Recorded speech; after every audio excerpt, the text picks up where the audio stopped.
Have you ever reached a point where you're not sad, not happy, not angry, not even broken, just empty? You still answer messages, you still go to work, you still laugh when you're supposed to laugh, you still look normal from the outside, but inside, nothing really lands.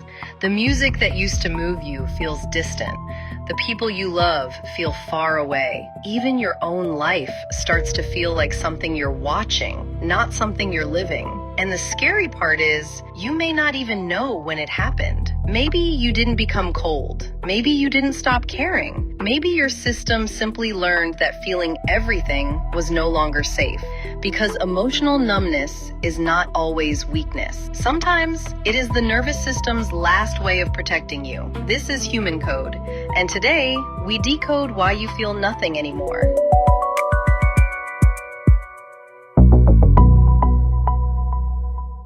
You know, when a severe storm hits and the power goes out in your house, it's incredibly obvious. Oh, yeah. The lights are dead. The fridge stops humming. Right. The screens are black. Yeah. You do instantly, without a shadow of a doubt, that something is broken and, needs fixing right away. Exactly. It's a visible, undeniable failure of the system. Everyone can see it. But I want you to consider a totally different scenario. What about when the lights are still on, the Wi-Fi is perfectly connected, the TV is blaring in the background, but the thermostat is just completely unresponsive? Oh, wow. Yeah. The house is technically functioning. The bills are being paid. Yeah.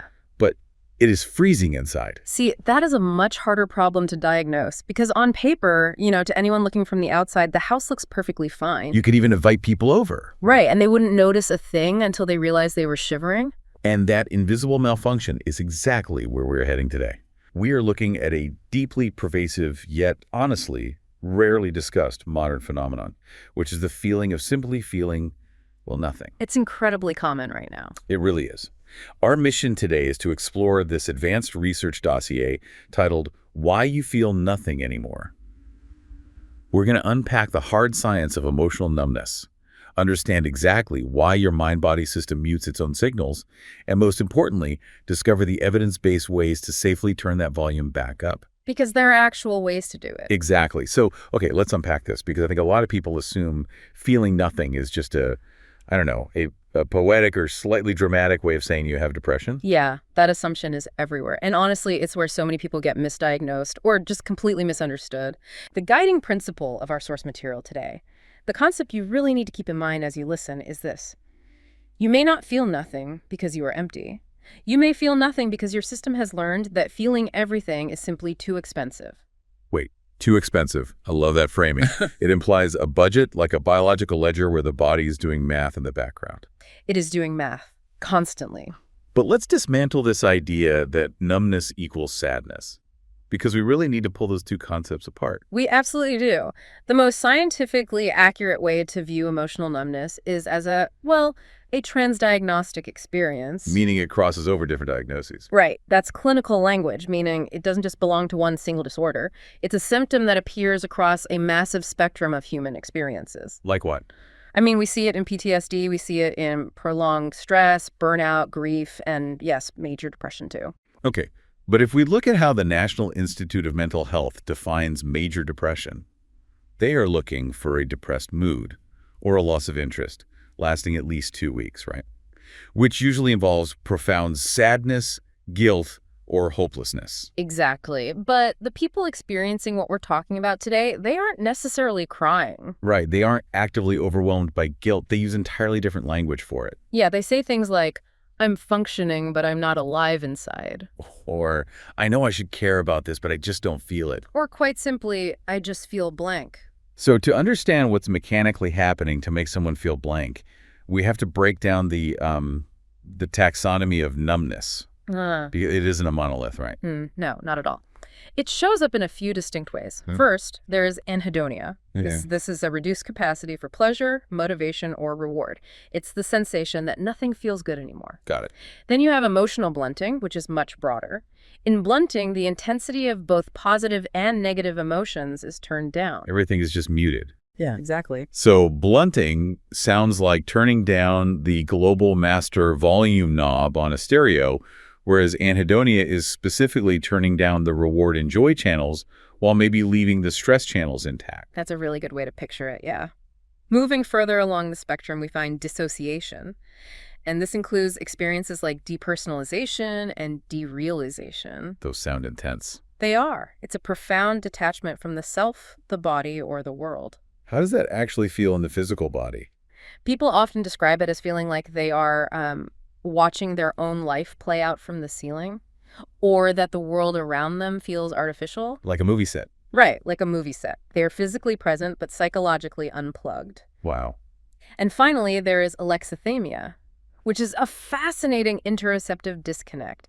It's an inability to identify or describe emotion. They don't know what they're feeling. Exactly. The emotion might physically be happening in the nervous system, right? Their heart might be racing, their stomach might be tied in knots. But when asked how they feel... The translation system just fails. They literally say, I don't know what I feel. Wait, so looking at all of these, anhedonia, blunting, dissociation, is this essentially like a smartphone going into low power mode? Oh, that's a great comparison. Because the phone still makes calls, it still sends texts, you can still go to work and pay your bills.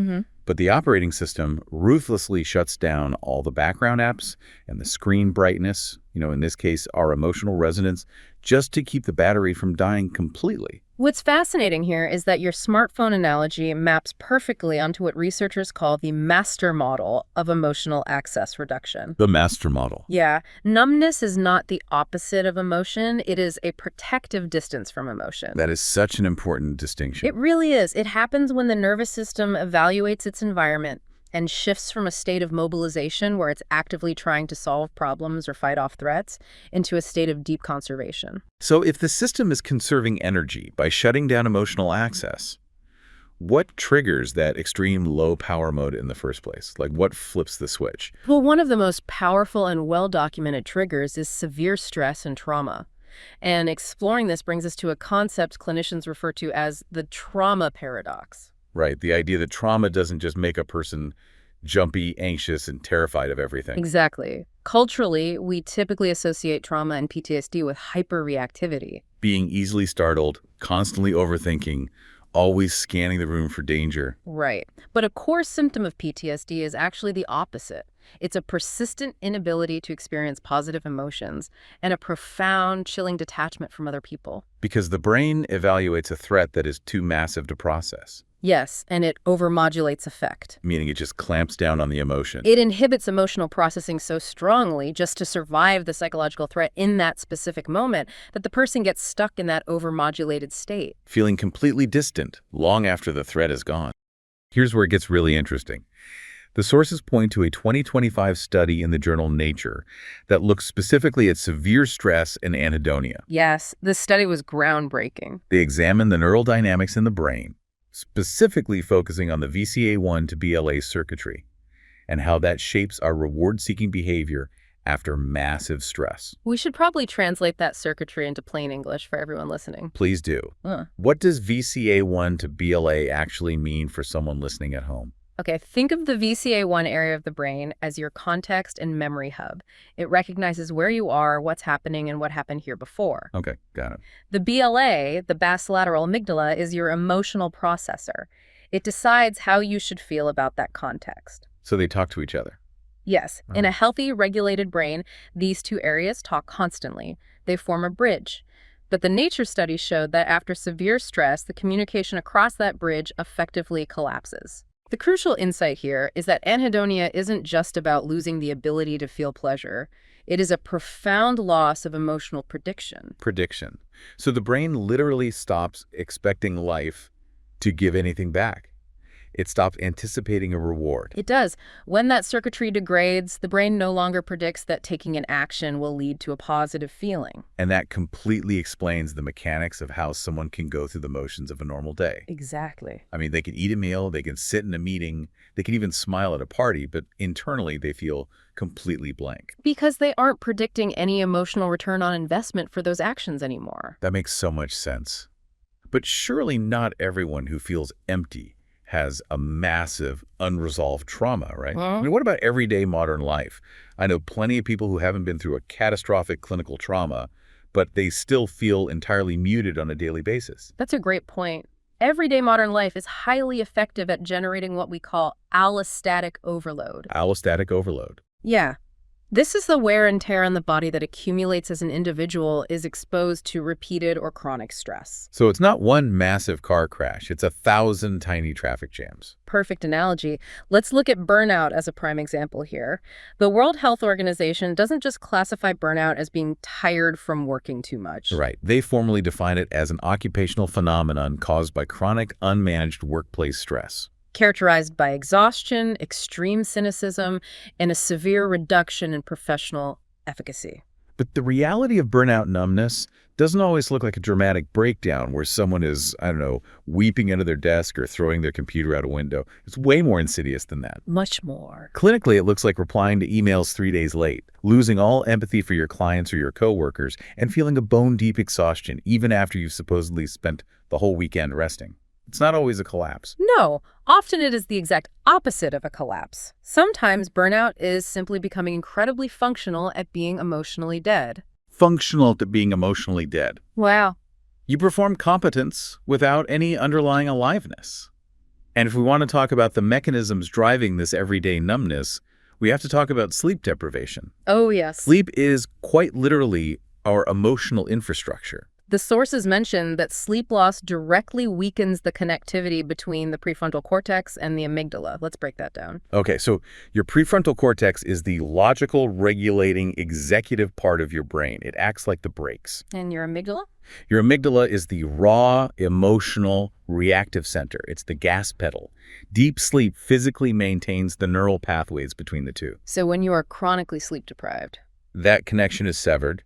The logical brain loses its grip on the emotional brain. So a brain that never sleeps deeply, never fully metabolizes yesterday's emotions. It never clears the cache, so to speak. Exactly. It keeps yesterday's emotional tabs open in the background and asks today's biological battery to carry the compounded load.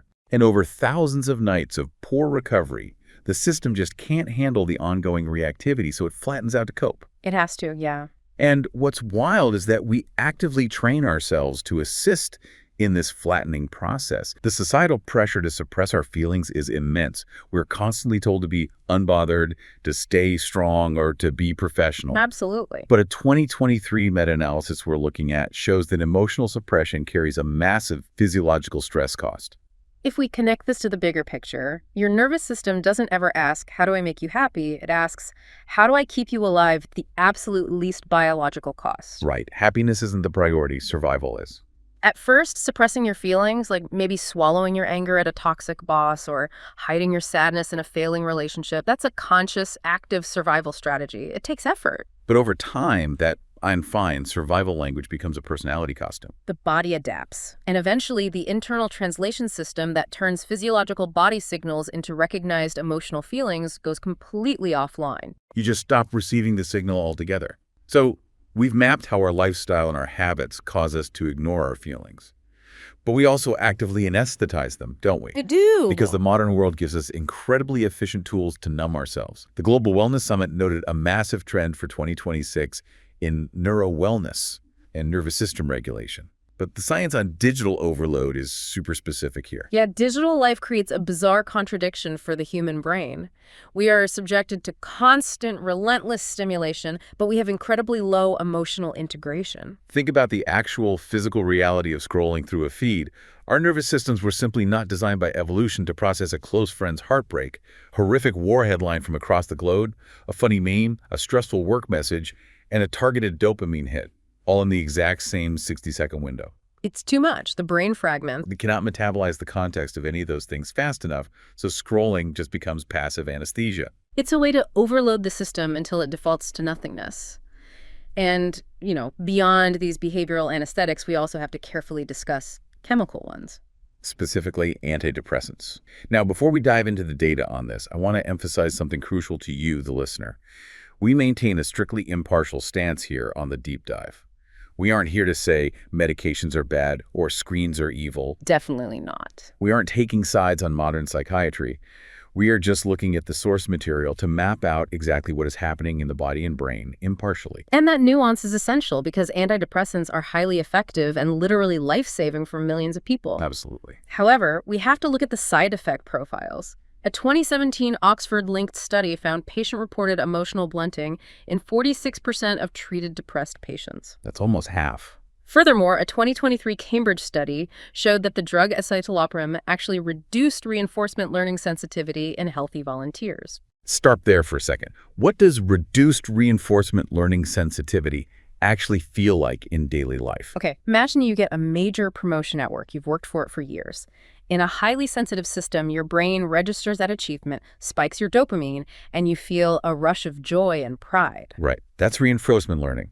Your brain learns that hard work equals a massive reward. But with reduced sensitivity, you get the promotion and your brain just processes it as, okay, fine, that happened. The reward pathway is muted.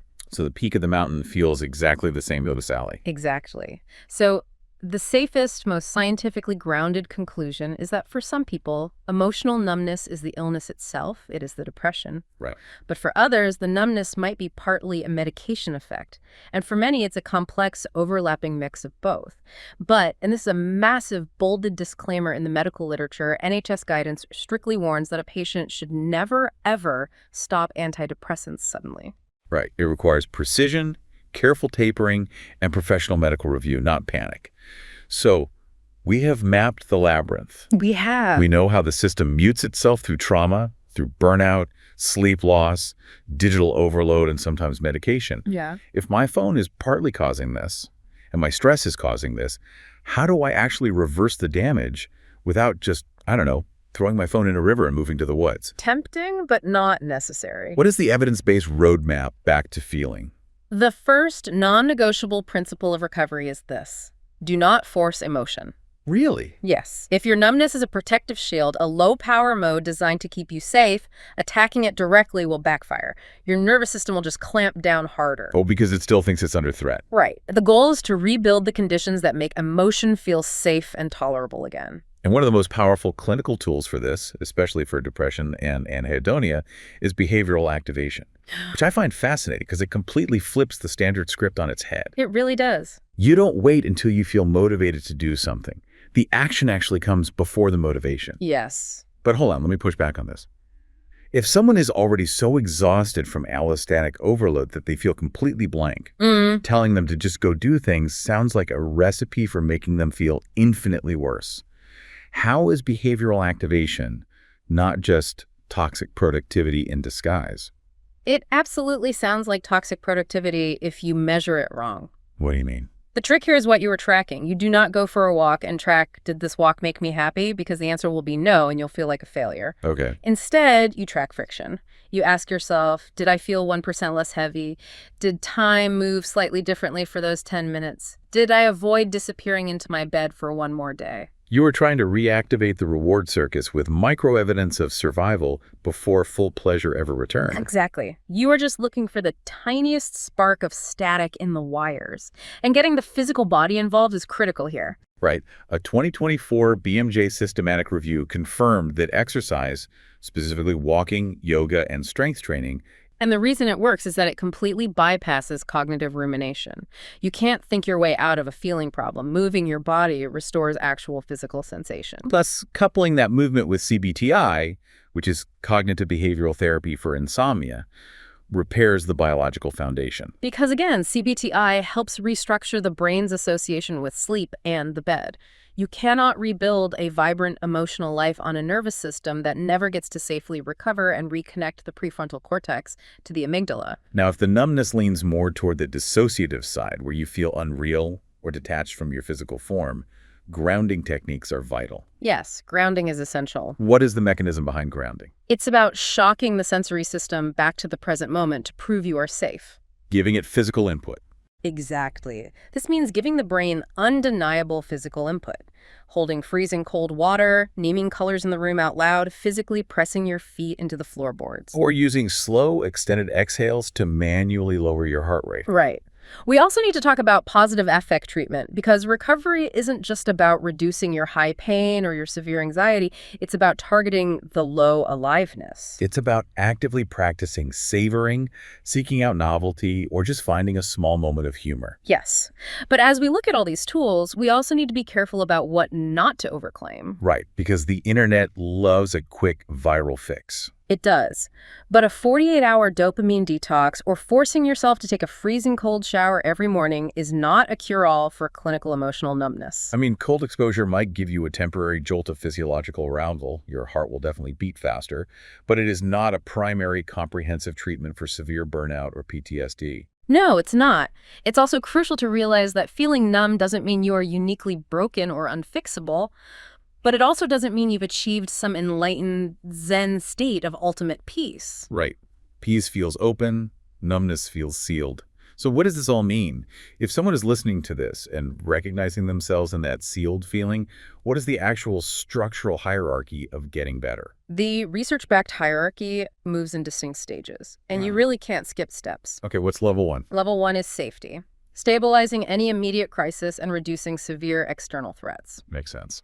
Level 2 is the biological foundation, repairing your sleep architecture, your nutrition, and your physical movement. And level 3? Level 3 is body reconnection, restoring interoception so you can actually accurately feel your physical signals again, like basic hunger or tension. Okay. Level 4 is reward rebuilding, using that behavioral activation we discussed to seek out micro wins.